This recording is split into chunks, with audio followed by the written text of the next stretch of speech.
You know, my daughter asked me one time when she was little, "Daddy, you ever been wrong?" I said, "Nope, never have been. Thought I was once, but I was mistaken." Now I wonder if I've been mistaken about this whole idea of not liking the chest mount. Maybe we need to give that another look. Come on along with us, and I'll tell you what I've been discovering about it.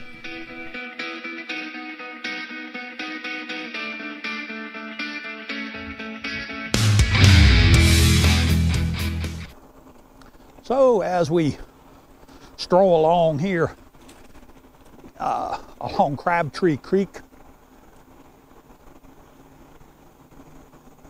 we're going to see what this whole trail is about here, and we're going to do a little bit of experimenting on this one as well.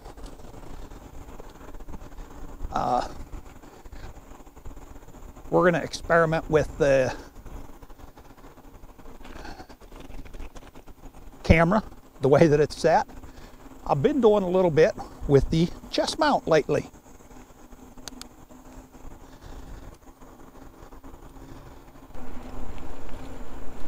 But at 3 miles out, this is actually a pretty nice little trail to be right through basically downtown Raleigh, North Carolina, the capital city. So it's not a small town, that's for sure. But we're on the chest mount camera again here, and we're just kind of checking out and seeing how it goes. Got one on your left.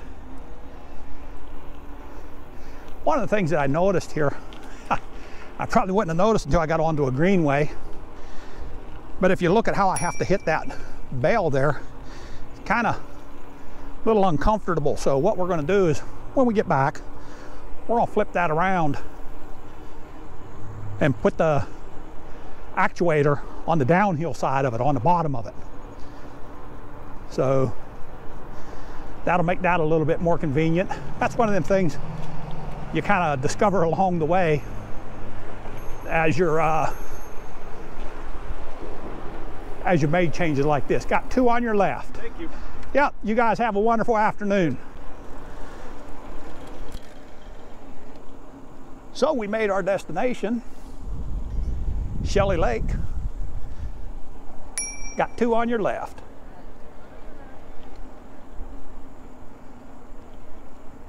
And it's pretty nice.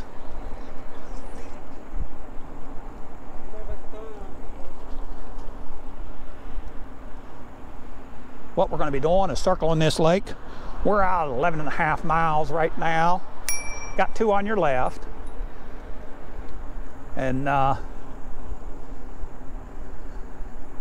then we head back. Two on your left. How you doing today?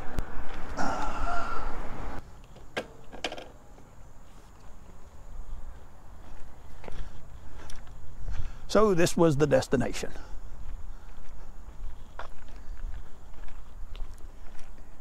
How you doing today? I am better than I deserve, thanks. That's good. We all are. We all are.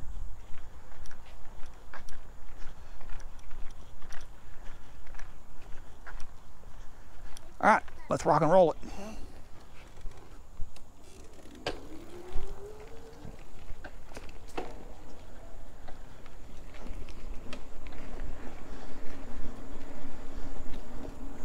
Yeah, super wide view. There's no way I'm going to get that though. But all these nice folks had me stop and look up in the air, and there's nothing up there to see. I don't know what's going on. Yeah, I seen it. Yeah. Okay. Have a good day. So there was no way I could get it filmed to get it up there in time because we're on a wide angle, but there was a bald eagle come through there. So now I have another decision I have to make. Do I go back to the chest mount and start doing my recording from there? I guess I could do it from both places with no problem. But yeah, because each has its advantages. You know, you never lose a perspective on the bike. I always know when it's recording, when it's not, when it's mounted to the bike. I can always look down, touch the screen, and see what it's recording. Make sure that it hasn't moved. You know, these are all good things for the video. I can always see if I'm in, you know, what view I'm in, if it's in a wide angle or linear, and make corrections on that. When it's mounted on the chest, I can't see any of that. However, on the chest, I can step off and talk with somebody and actually have the film going instead of it, you know, looking into the woods.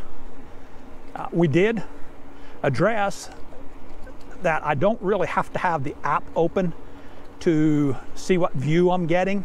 So that's not a big deal at all any longer. We can change the batteries easily enough and not have any problems there. Of course, you've also got the situation of we're going to bear to, not hard right, but to our left, but to the left right here. We've also got a much more simple audio system. It's just a hardwired mic. Matter of fact, the one that I'm using right now is the one that goes with the wireless system, and it's not the best micro or lavalier mic in the world, but it's certainly, there's nothing wrong with it. But you don't have to have a $100 system or even a $50 system. A $12 mic works just fine. So there's some advantages with that. And I do like that you can see it's more immersive when you're using the chest mount. What I dislike about it is sometimes you can see knees coming up in there, especially if you're in a really wide angle. And I'm not crazy about that. I guess we could maybe solve that issue by raising the camera up a little bit more.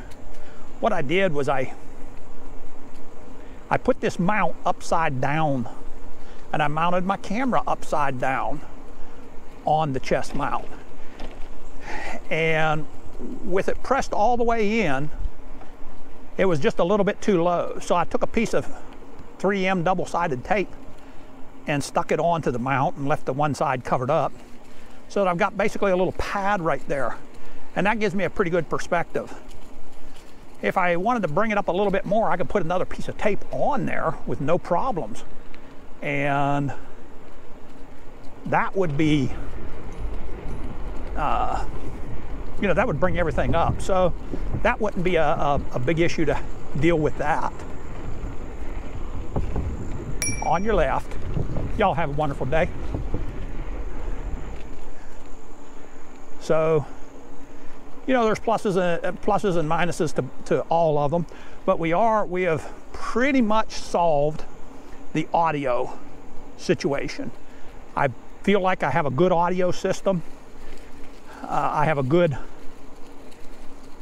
audio editing application that I use. That tends to be pretty good. I haven't even used it a whole lot because I have not even needed to use it a whole lot, but it's there. And so now it's time to start looking at the video. I want to start getting better quality on the videos. Also thought I would mention, there was I had a little concern with putting these bars that don't have any riser on them. I had a little bit of concern of how that was going to work out. You know, it could pinch your neck. And I went, oh, I guess we're going to be about 22, 23 miles and no issues whatsoever. So matter of fact, we're just at 22 miles right now and zero issue with my neck. It actually feels a little better than it did with the higher bars, with the more narrow. So I don't know, maybe that has something to do with it, or maybe I just had a better day. So with us right at 22.3 miles. We're back, and this is Southern E-Biking coming to you from Raleigh, North Carolina. And what I can tell you is stay safe, God bless, and keep the wheels turning. Once again, we're out.